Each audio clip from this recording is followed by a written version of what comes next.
Okay, so I want to talk very quickly about Finstagram because I thought about this today and then I forgot to like say. I like started to write it and then yeah, I don't know. I think I just didn't finish writing it, so I want to say it. Um, why do I create so many Finstagram accounts? The reason that I create so many Finstagram accounts is because I go through different phases in my life. Like right now, I'm going through a phase where I'm like transitioning careers. Like I'm probably going to be working in hospitality for the rest of my life. And I'm actually pretty happy with that.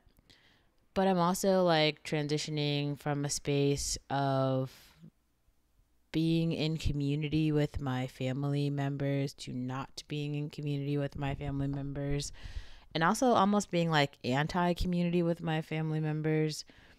I've also like moved completely out of California for all of these reasons, and there's something weird that happens when you're living in a space, in a place, even if people don't like, even if you're not in direct community with someone, like you're not maybe, going to events with them, you're not having dinners with them, but you're in community with them in terms of like there's similar like places that you're going, right? Because in a city, in a town, there's only like so many restaurants, there's only so many cafes, there's only so many parks. So maybe even if you're not like really close friends with someone, you guys might just visit the same parks on different days or at different times, or something like that. And so there's still some like shared experience just of you like being in the place. And when you're not actually in the same place at the same time as someone, or maybe you are, but like they don't actually know who you are, there's a sheer amount of honesty that happens. And I like that honesty. I like, I like for people to assume that I'm just like a very basic black girl, because to an extent I am, but to an extent I'm not. Like I have quite a lot of lived experiences that are pretty unique and that have given me a real insight into, the world as we see it, and the way that I hear other people talk about, like class and access and money. They talk about it in these ways that make it so that who they know and what they know is more important than who they are and what they bring to the table. And I really mean that, like what they bring to the table. Now, everybody brings something to the table, even if it isn't maybe as much as someone else could bring. Everyone brings something, and that is really important to like realize, and not just realize in this way where like I'm saying it and like words mean things, but in a very real way. Like, no, like every single person that you're talking to is valuable and has value and has some lived experiences that can be useful in your own life. And when I say useful, I mean like they could potentially translate to like money or access or privilege in some way if used correctly. Like every single person has that. Um and so being around, so many people who have maybe like wasted potential, that's one way to say it.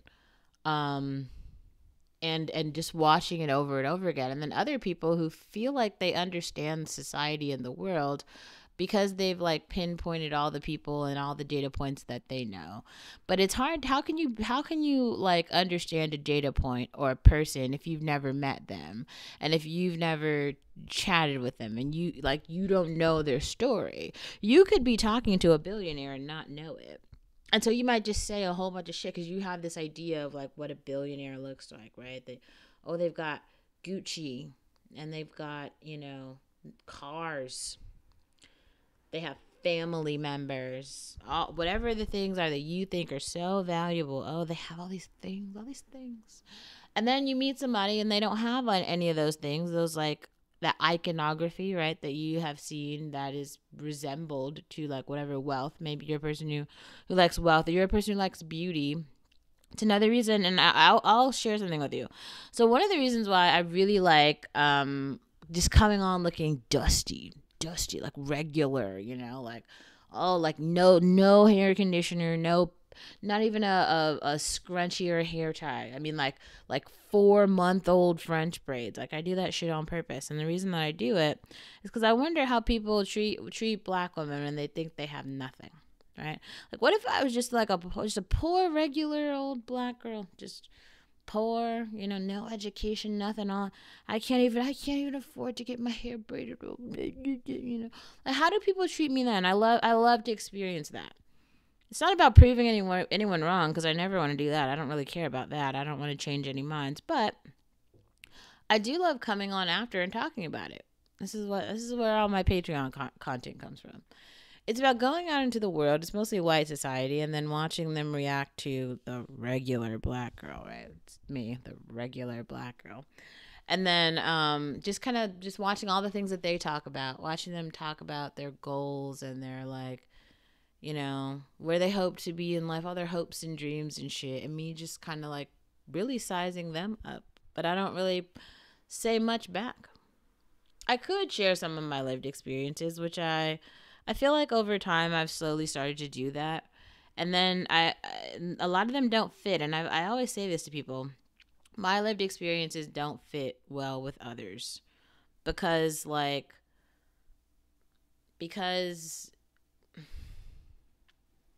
I just didn't do stuff in order.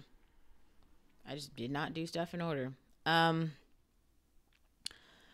even more than that, with Finstagram, I'm able to be honest about things that I see and opinions that I have and things that I have without feeling like it's public information for like everyone to like consume and then berate and try to copy. I want people to be like authentically themselves and have their authentic experiences wherever they are, without regard to like what I'm doing. And also, like, I want to be able to do what I'm doing without like the weird part about black culture and black society is like this idea of like sizing everyone up and having this weird thing about like, oh, well, we know where all of the black people are, and all of, like, every story will be the same, and you'll be like, there's no way that like all of these people have the exact same story. But it's really true, just because so many of them have so little and they've just never seen other things. And all of it is just, I don't know, it's kind of weird. It's super weird. But there's lots of cool shit about Instagram, because you can look back at your own Finstagrams and then you can see, like, and also like there's people there, like, have some people following your Finstagrams, but maybe not the people who are closest to you, because sometimes like it's weird when there's like all these people who are like super close to you, and sometimes like people follow you but they don't really like you, so they're just like following you, just to stalk and kind of berate and not to support, and that's weird too. So yeah, I feel all of that about Instagram, but I also feel more, but that's just the beginning of it. Get a Instagram, it's cool.